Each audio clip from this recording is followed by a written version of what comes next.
Question है, इसमें 3 मास दिया गया m 3m 5m। इस पर जो फोर्स लगा है F, इसमें कहा गया कि जो यहाँ पर ये P पर जो फोर्स लग रहा है वह 16 न्यूटन है, और कह रहा है कि सेम मास है m 3m 5m, लेकिन फोर्स की डायरेक्शन चेंज कर दे रहे हैं, फोर्स को ऐसे लगा रहे हैं। तो यहाँ पर जो यहाँ पर फोर्स लग रहा है मीन्स कहते हैं टेंशन कहते हैं, जो स्ट्रिंग इसमें टेंशन है P डैश हो गया और यहाँ पर Q डैश हो गया। पूछा गया कि P डैश और Q डैश की वैल्यू क्या होगी, P डैश Q डैश की वैल्यू क्या होगी। 4 ऑप्शन दिया गया, A B C और D, मतलब नाम दिया गया है। तो पहले इसको सॉल्व करते हैं। तो जो फोर्स इस डायरेक्शन में लग रहा है तो एक्सीलरेशन भी इसी डायरेक्शन में लगेगा। जिधर फोर्स है उधर ही आपका एक्सीलरेशन है, क्योंकि टोटल बॉडी मूव इधर करेगी। ठीक, तो इसका सोल्यूशन हो जाएगा, यहाँ पर फोर्स F है,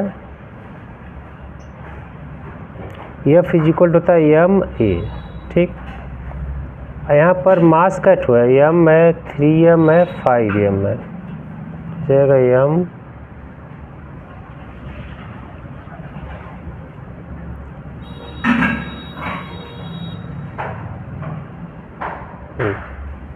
हो गया F क्या हो जाएगा 5 3 8 और 9 मीन्स 9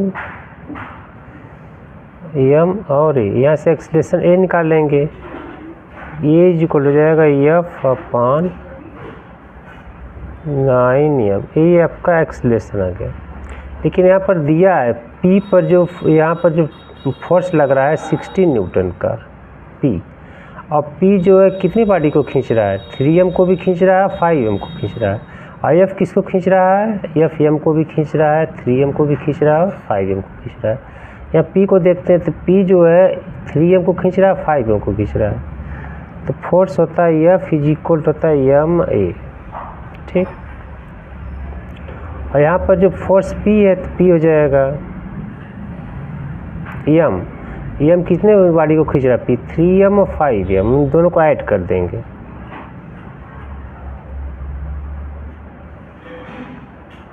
आ गया A।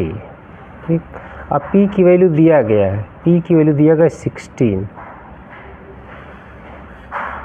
8m। ठीक, यहाँ से जो हो जाएगा 2 इक्वल हो जाएगा ma, और A की वैल्यू हो जाएगी 2 अपॉन m। A की वैल्यू रख देंगे,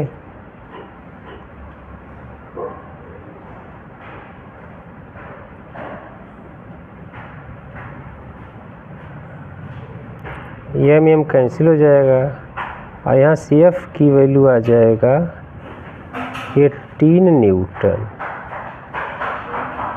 बहुत इम्पोर्टेंट है।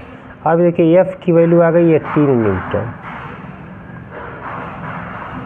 ठीक, अब इसका काम ख़त्म हो गया। अब इसको अब सॉल्व करेंगे। ठीक, तो यहाँ पर पूछा है कि P डैश मतलब यहाँ पर मतलब कि ये फोर्स कितना लगेगा, और P डैश मीन्स यहाँ पर फोर्स कितना लगेगा।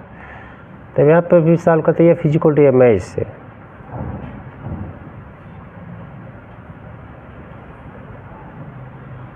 F की वैल्यू दिया गया 18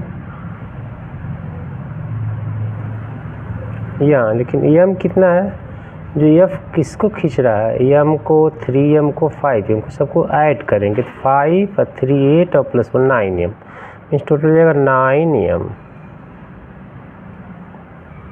ठीक, और हो जाएगा A इज इक्वल हो जाएगा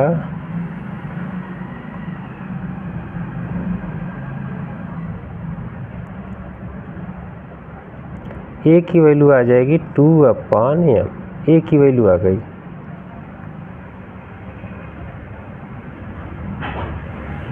ठीक, अब एक्सीलरेशन किधर लगेगा, जिधर फोर्स है उधर एक्सीलरेशन लगेगा। सभी बॉडी पर एक्सीलरेशन सेम लगेगा। अच्छा, यहाँ पर पूछा P डैश Q डैश की वैल्यू क्या होगी, P डैश Q डैश की वैल्यू पहले P डैश को फाइंड आउट करते हैं, फिर फार्मूला अगेन होता है F is equal to ma। ठीक, यहाँ पर हम फोर्स P डैश लिखेंगे, जो फोर्स है P डैश हो जाएगा P डैश फोर्स m कितने बॉडी को पी खींच रहा है, केवल एम को खींच रहा है। देखिए एम, ए की वैल्यू निकला ये 2 अपान M, means M M cancel हो गया। अब पी डैश हो गया कितना, 2 न्यूटन हो गया। ठीक, 2 न्यूटन हो गया। अब क्यू डैश की वैल्यू निकालते हैं। Q dash again F is equal to M हो जाएगा, तो क्यू यहाँ पर हो जाएगा F is equal to M, जो फार्मूला होता है। एफ फोर्स है तो क्यू डैश फोर्स हो गया एम। अब देखें क्यू डैश कितने बॉडी को खींच रहा है, क्यू डैश एम को भी खींच रहा है, 3m को भी खींच रहा है, तो 4m हो जाएगा, एम प्लस 3m। ठीक, ये तो मास हो गया इंटू एक्सीलरेशन ए। ठीक, क्योंकि एक्सीलरेशन सब पर सेम लगेगा। आई ए की वैल्यू हम निकाल चुके 2 अपान एम, तो क्यू डैश हो जाएगा 4m और 2 अपान एम, तो एम एम कैंसिल हो जाएगा, मीन्स क्यू डैश हो गया 8 न्यूटन। क्यू डैश हो गया 8 न्यूटन। तो पूछा पी डैश और क्यू डैश का मान पूछा है। ठीक, तो पी डैश हो गया 2 न्यूटन और क्यू डैश हो गया 8 न्यूटन। तो देखा जाए क्या कोई आंसर है, पहले 2 है फिर बाद में 8 है, पहले 2 बाद में 8, पहले 2 बाद में 8, पहले 2 बाद में 8, पहले 2 आना चाहिए बाद में 8, लेकिन ये भी एक नहीं है। तो ऐसा कोई ऑप्शन नहीं है कि पहले 2 न्यूटन हो और बाद में 8 न्यूटन हो, ऐसा कोई ऑप्शन नहीं है। मीन्स ये हो जाएगा नॉन। आंसर 4 करेक्ट हुआ।